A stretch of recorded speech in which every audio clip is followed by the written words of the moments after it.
Hello నమస్తే. నేను journalist Srinivas. ఈరోజు విజయక్రాంతి పేపర్లో జూబ్లీస్‌లో ముస్లిం ఓటర్ల పైన ఒక వార్త రాశారు. ముస్లిం ఓటర్లు కారు ఎక్కినట్లే అని చెప్పి ఒక వార్తను రాశారు. ముస్లిం ఓటర్లు జూబ్లీస్‌లో 1,20,000 ఓట్లు ఉన్నాయి. అంటే దాదాపు 4 లక్షల మొత్తం ఓట్లు ఉంటే 25% ముస్లింలే ఉన్నారు. ఇంకొక 35% బీసీలు ఉన్నారు. అన్ని బీసీ కులాలు కలిపి. దీంట్లో ముస్లిం సెంట్రిక్‌గా ఎన్నికల ప్రచారం, ఎన్నికలు ఎత్తుగడలు అటు కాంగ్రెస్ పార్టీ, బీఆర్ఎస్, బీజేపీ కూడా చేస్తుంది. దాంతోనే ఎంఐఎంతోని పొత్తు పెట్టుకుంది కాంగ్రెసు. దాని తర్వాత అది కూడా పని చేయట్లేదని చెప్పి, అది కూడా సరిపోవట్లేదని చెప్పి అజారుద్దీన్‌కి మంత్రి పదవి ఇచ్చి దాన్ని వాడుకోవాలని చూశారు. అంత పని చేయలే అక్కడ. అజారుద్దీన్‌కి మంత్రి పదవి ఇవ్వడం ఒక రకంగా నెగిటివ్ ఇంపాక్ట్ పడుతుంది కాంగ్రెస్ పార్టీలో. అంటే ఒక ఆందోళనలో, ఒక భయంలో ఓడిపోతాం అన్న టెన్షన్‌లో ఉందా అనే ఒకటైతే, ఇంకోటి ఎంఐఎంలో ఉన్న ముఖ్య నాయకులకు అజారుద్దీన్‌కి మంత్రి పదవి ఇవ్వడం నచ్చలేదట. వీటన్నిటి నేపథ్యంలో ఈ సందట్లో సడేమి అని బీఆర్ఎస్ ముస్లింలని టేక్ ఓవర్ చేసింది. ముస్లింలని తిప్పుకుంది వాళ్ళ వైపు. ముస్లింలు బీఆర్ఎస్‌కే లాయల్‌గా పనిచేసే అవకాశాలున్నాయి. ఎందుకంటే ఎంఐఎంకి ముస్లింలకు ఉన్న వైరుధ్యం, ఎంఐఎంకి అజారుద్దీన్‌కి ఉన్న వైరుధ్యం, కాంగ్రెస్ పార్టీలో ఉన్న ముస్లిం ముఖ్య నాయకులకి ఎంఐఎంతోని పొత్తు పెట్టుకోవడం ఇష్టం లేదు. వీటన్నిటి నేపథ్యంలో గ్రౌండ్ లెవెల్లో ఉన్న ముస్లిమ్సు బీఆర్ఎస్ వైపు మొగ్గు చూపుతున్నట్టు ఒక వార్తను రాసింది. దాంతోపాటు అసలు జూబ్లీహిల్స్ గతంలో జరిగిన ఎన్నికలు పోలింగ్ సరళి చూస్తే 50% లోపే ఉంటుంది ఇప్పుడు. మ్యాక్సిమం అయితే 50%. ఒక 50% అంటే 50%లో సగం అంటే 30% ఓట్లు వస్తే గెలుస్తారు ఇప్పుడు. 4 లక్షల ఓట్లలో 30% ఏ పార్టీకి వస్తే ఆ పార్టీ గెలుస్తుంది. ఆ 30% క్లెయిమ్ అయ్యే అవకాశం, వచ్చే అవకాశం బీఆర్ఎస్కి ఇట్లా ముస్లింలు అయితే, అటు బీసీలు అయితే, స్థానికంగా వాళ్ళు 10 సంవత్సరాల్లో చేసిన పని తీరైతే, ఇప్పుడు కాంగ్రెస్ పార్టీ చెప్పుకోలేని పరిస్థితి, చేసిన పనిని చెప్పుకోలేని పరిస్థితి, ఏం చేశారో తెలియదు, గందరగోళం. ఈవెన్ ముఖ్యమంత్రి గారితో సహా బీఆర్ఎస్నో, బీజేపీనో కార్నర్ చేసి తిట్టడానికి పనిచేస్తున్నారు తప్ప వాళ్ళు చేసిన పని చెప్పలేని పరిస్థితి. వ్యక్తిగత విమర్శలు, వ్యక్తిగతంగా దాడి తప్ప మేము 6 గ్యారెంటీల విషయంలో, ఉచిత కరెంటు విషయంలో, ఉచిత బస్సు విషయంలోనూ చేసిన పనిని అంటే బీఆర్ఎస్ చేయలేదు, మేము చేసి చూపించినాం అని చెప్పే ప్రయత్నం చేయలేకపోయారు. బీఆర్ఎస్ని మరిపించలేకపోయారు, కేసీఆర్ని మరిపించలేకపోయారు. ఆ నేపథ్యంలోనే బీఆర్ఎస్కి ఒక రకంగా మొగ్గు అయింది. ముస్లింల వైపు నుంచి, బీసీల వైపు నుంచి, స్థానిక ప్రజల వైపు నుంచి అనే ఒక విశ్లేషణ వీళ్ళు రాశారు. వాస్తవంగా వాళ్ళు చెప్పినట్టు 25% ముస్లింలు ఉంటే 30% ఓటుతోనే డిసైడ్ అయ్యింది రిజల్ట్.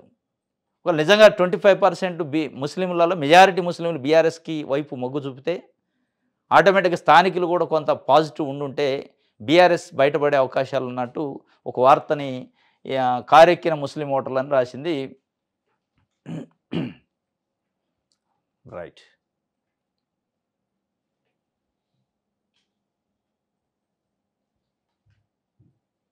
ఆంధ్రజ్యోతి చూద్దాం.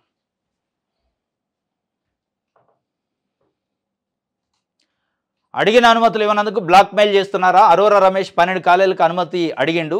జయప్రకాష్ మహబూబ్నగర్లోని కాలేజీకి హైదరాబాద్లో ఆఫ్ క్యాంపస్ ఇవ్వమన్నాడు. నిబంధనలకు వ్యతిరేకమని ఇవ్వలేదు. ఇక డొనేషన్లు ఎలా వసూలు చేస్తారో చూస్తా, చదువులకు ఆటంకం కలిగితే ఉపేక్షించం. నిన్న ముఖ్యమంత్రి రేవంత్ రెడ్డి గారు ప్రైవేట్ కాలేజీలు సమ్మె పైన, బంద్ పైన చాలా గట్టి వార్నింగ్ ఇచ్చిండు యాజమాన్యాలకి. వాస్తవంగా ప్రైవేట్ కళాశాల, అది ఇంజనీరింగ్ కావచ్చు, ఎంబీఏ కావచ్చు, ఎంసీఏ కావచ్చు, డిగ్రీ కావచ్చు, ఏ కాలేజీ పెట్టినా ఎడ్యుకేషనల్ సొసైటీల పేరుతోనే పెడతారు. సొసైటీల అండర్లోనే అవి నడుస్తాయి. బయటికి మనకి కాలేజీ పేరు కనపడదు, కానీ ఎడ్యుకేషనల్ సొసైటీలు ఉంటాయి. అది మల్లారెడ్డి కావచ్చు, ఎవరైనా కావచ్చు. అట్లాంటి సొసైటీలు పెట్టేటప్పుడు వాళ్ళు సేవా దృక్పథంతో మేము సేవ చేస్తాం, మాకు ఇక్కడ లాభాపేక్షగానే వ్యాపార దృక్పథం లేదని చెప్పి స్టేట్మెంట్ ఇస్తారు అక్కడ ఆ సొసైటీ మెంబర్స్ అయితే, ఆ పాలక వర్గం అయితే. కానీ దురదృష్టవశాత్తు ఇది చంద్రబాబు నాయుడు గారు ఉన్నప్పుడు స్టార్ట్ అయింది. ప్రైవేట్ విద్యా సంస్థలు ఎక్కువగా స్టార్ట్ చేయటం, సొసైటీలు పెట్టడం, ఇంజనీరింగ్ కాలేజీలు అయితే ఎంబీఏ, ఎంసీ కాలేజీలు. ఎక్కడ కూడా సేవ ఉండదు, ఆ దృక్పథం ఉండదు, అంతా వ్యాపారం అయిపోయింది. డొనేషన్ లక్షల రూపాయలు. కొన్ని ఇంజనీరింగ్ కాలేజీలు హైదరాబాద్లో 25 లక్షల రూపాయలు ఒక సీటుకి వసూలు చేస్తున్నారు అనఫిషియల్గా. దానిపైన కట్టలేడు. నిన్న ముఖ్యమంత్రి గారు వాళ్ళ దాకా వచ్చిన తర్వాత, నువ్వు డొనేషన్లు వసూలు చేసే సంగతి మాకు తెలియదా, నీ డొనేషన్ల సంగతి ఏం చూస్తా అని నిన్న చెప్పిండు.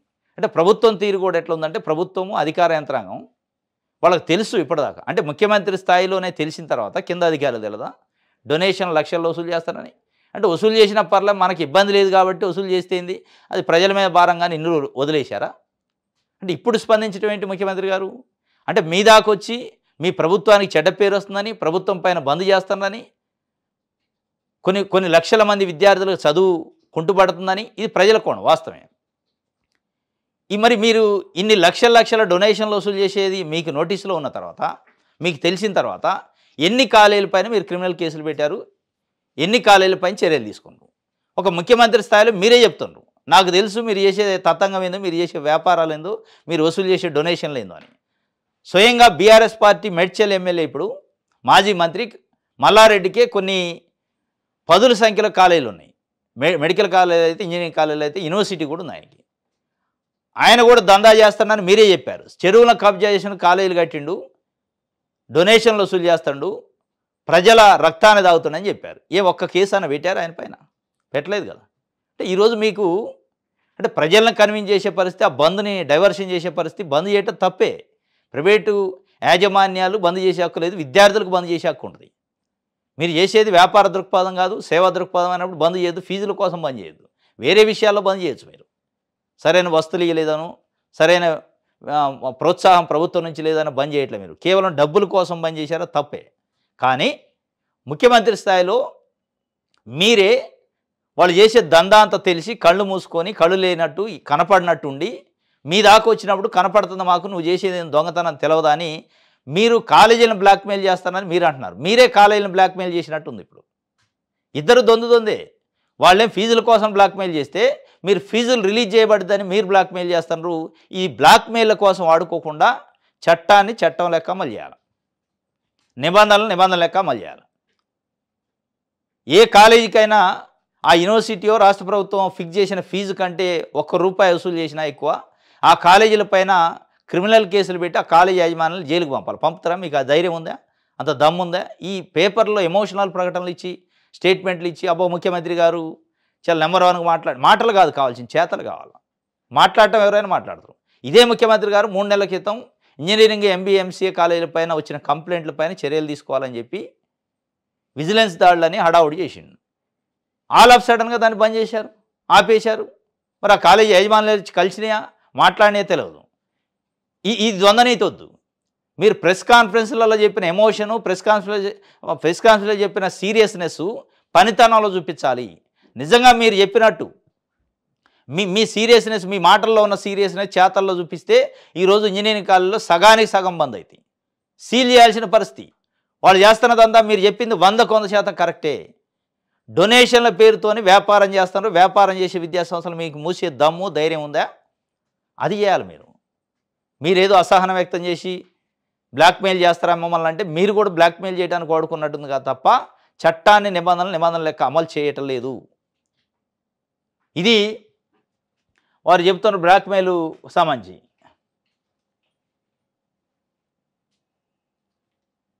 రైట్. ఆంధ్ర ప్రభుత్వం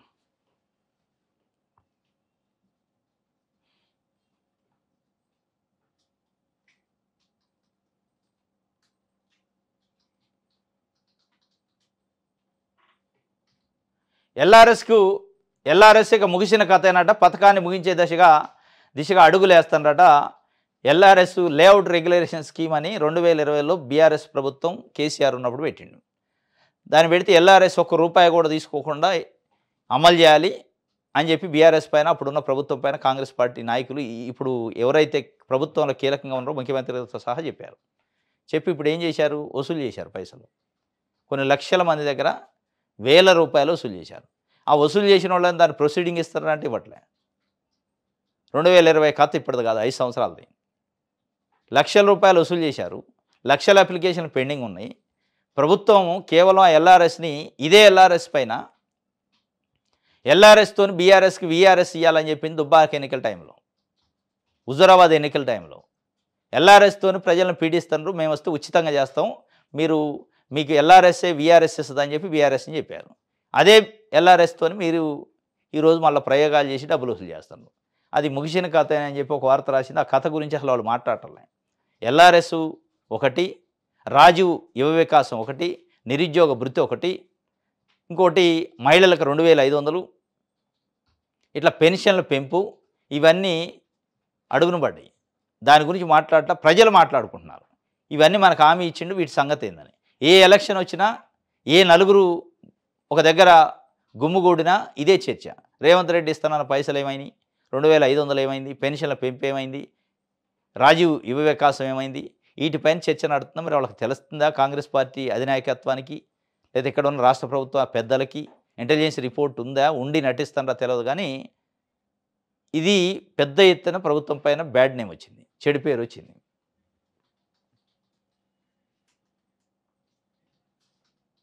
క్లోజ్ చేసే విషయంలో ఉండరట ఎల్ఆర్ఎస్ని. రైట్, దిశ పేపర్ చూద్దాం. వేషాలు వేస్తే కుదరదు, విద్యార్థుల జీవితాలతో చెలగాటమాడొద్దు. మీ వెనక ఏ రాజకీయ పార్టీలు ఉన్నాయో తెలుసు. మూతబడిన కాలేజీలకు వాళ్ళ నాయకులు పర్మిషన్ అడిగారు, ఇవ్వనందని ఇలా గవర్నమెంట్ని బ్లాక్మెయిల్ చేస్తున్నారు. మీరు కూడా వాళ్ళు వేసే వేషాలు తెలిసి కూడా తెలవనట్టు 2 సంవత్సరాలు ఎట్లా నటించారు. ఇప్పుడు వేషాలు వేస్తున్నారని తెలుసు, ఇంజనీరింగ్ కాలేజీలు డొనేషన్లు ఇవ్వడమప్పుడు వసూలు చేస్తున్నారని తెలుసు, వ్యాపారం చేస్తున్నారని తెలుసు, నిబంధనలు లేకుండా కాలేజీలు పర్మిషన్లు అడుగుతున్నారని తెలుసు, అడిగి తీసుకున్న వాళ్ళు కూడా ఉన్నారు. వీళ్ళందరినీ ఎందుకు ఉపేక్షిస్తున్నారు? మరి ఎందుకు చూసి చూడనట్లు వదిలేస్తున్నారు? అంటే మన దాకా వచ్చినప్పుడు కదా మనకి ఎందుకు లేదు, చూసి చూడనట్టు ఉండండి అని అధికారులు చెప్పారు. మీరు వాళ్ళు చేసే అన్నీ లంగా పనులని తెలుసు, యాజమాన్యాలు చేసేవి. తెలిసిన తర్వాత కూడా ముఖ్యమంత్రి స్థాయిలో నాకు తెలుసు అని చెప్పిన తర్వాత కూడా అధికారులను ఎందుకు కట్టడి చేస్తాను? మీరు చర్యలు తీసుకోకుండా అధికారులకు ఎందుకు స్వేచ్ఛ ఇవ్వట్లే? నిజంగా అధికారులకు మీరు నిన్న ప్రెస్ మీట్లో చెప్పినంత సీరియస్గా చెప్తే ఇప్పుడున్న కాలేజీల్లో 50% కాలేజీలు మూతపడతాయి.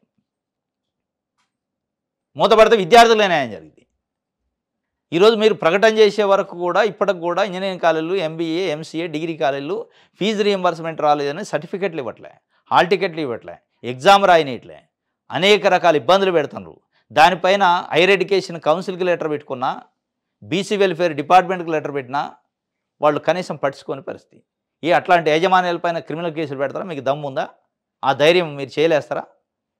ఉత్తగా ఏదో ఎమోషన్ చేసి అరే రేవంత్ రెడ్డి నెంబర్ 1 మాట్లాడినది చాలా బాగుంది, మాటలు బాగుంటే కాదు కదా, చేతలు బాగుండాలి. మీరు చేసే వేషాలు మొత్తం తెలుసు అంటుండే, వేషాలు తెలిసి ఎందుకు వదిలేశారనేది ఇప్పుడు బాధ.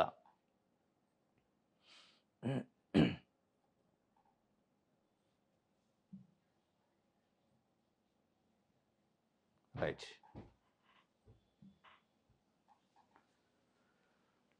నాతో అస్సలు అయితలేదు, ఆదాయం లేదు, అప్పు పుడతలేదు, ఏం చేయాలనో తెలుస్తలేదు, మీరే చెప్పండి మరోసారి చేతులు ఎత్తేసిన సీఎం రేవంత్ రెడ్డి. నేను ఇదే ప్రెస్ కాన్ఫరెన్స్లో రేవంత్ రెడ్డి గారు ఈ చాలా అసహనం, చాలా ఆందోళన, అసలు ఏం మాట్లాడుతుందని ఆయనకు తెలుస్తుందో తెలియట్లేదు తెలియదు.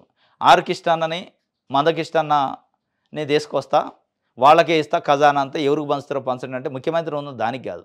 అంటే ఎవరు అడిగితే వాళ్ళకి మీకే ఇస్తా, మీరు పంచండి. గతంలో కూడా ఒకసారి చెప్పారు, ఉద్యోగులకి ఏదో పెంచాలి ఐఆర్ డిఏ అంటే మీకే చెప్తా, మీరు ఏం చేయమంటారో చెప్పండి, ఇక ఉన్న డబ్బులు ఇవి ఏం చేయాలో చెప్పండి అంటారు. లేదా బీసీ రిజర్వేషన్ 42%కి సంబంధించి నేను చేసేదంతా చేసినా ఇంకేం చేయాలో చెప్పండి, ఏం చెప్పినా చేస్తా అంటాడు. అది కాదు ఒక ముఖ్యమంత్రి, రాష్ట్రానికి అధినేత. ఎవరు ప్రశ్నిస్తే ఎవరు ఉద్యమం చేస్తానంటే వాళ్ళకే మీ చేతిలో పెడతా డబ్బులు, మీరు పంచండి అంటే ఎవరి చేతులు అంటే వాళ్ళ చేతిలో పెట్టడానికి కాదు. ప్రభుత్వము దానికి ఒక కన్సాలిడేషను, దానికి ఒక నిధి, దానికి ఒక ప్రొసీజరు, ఫైనాన్స్ డిపార్ట్మెంటు, ఆడిట్, ఇవన్నీ ఉంటాయి. అంటే ఆర్కిష్టానికి మందకిష్టానం మాదికి చేతిలో పెడితే వాళ్ళు పంచడానికి వాళ్ళు ఏమన్నా ముఖ్యమంత్రులా, మంత్రులా? వాళ్ళనా ప్రజలు ఎన్నుకుంది మిమ్మల్ని? మీరా వాళ్ళ ముఖ్యమంత్రి? ఇప్పుడు స్టీరింగ్ మీ చేతిలో ఉంది, మీరు నడపాలి ప్రభుత్వాన్ని. లేదు నేను నడపలేకపోతాను కాబట్టి స్టీరింగ్ మీకు ఇస్తా అంటే మీ ఇష్టం వచ్చినట్టు మీరు మార్చుకోవడానికి ప్రజలు మీకు మ్యాండేట్ ఇచ్చారు.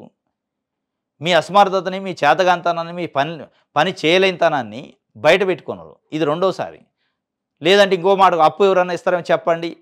ఇవన్నీ ఎవరు చెప్పాలి? మీరు ముఖ్యమంత్రిగా ఉన్నారు, మీరు చూసుకోవాల్సింది. గతంలో కూడా అప్పు పుట్టట్లే, చెప్పులు దొంగల లెక్క చూస్తాను, ఢిల్లీ పోతే చెప్పులు ఎత్తపోతారని. ఇవి కాదు.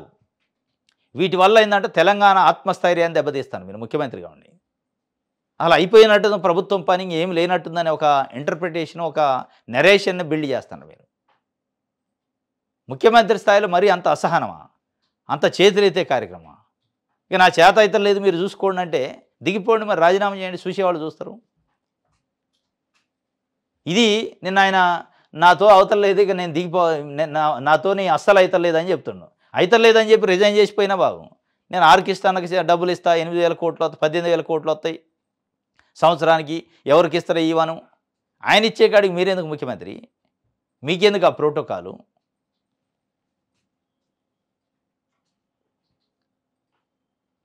రైట్. ఇది ఈరోజు న్యూస్ అనాలిసిస్. రేపు తాజా వార్తలతోని తిరిగి కలుసుకుందాం. Thank you.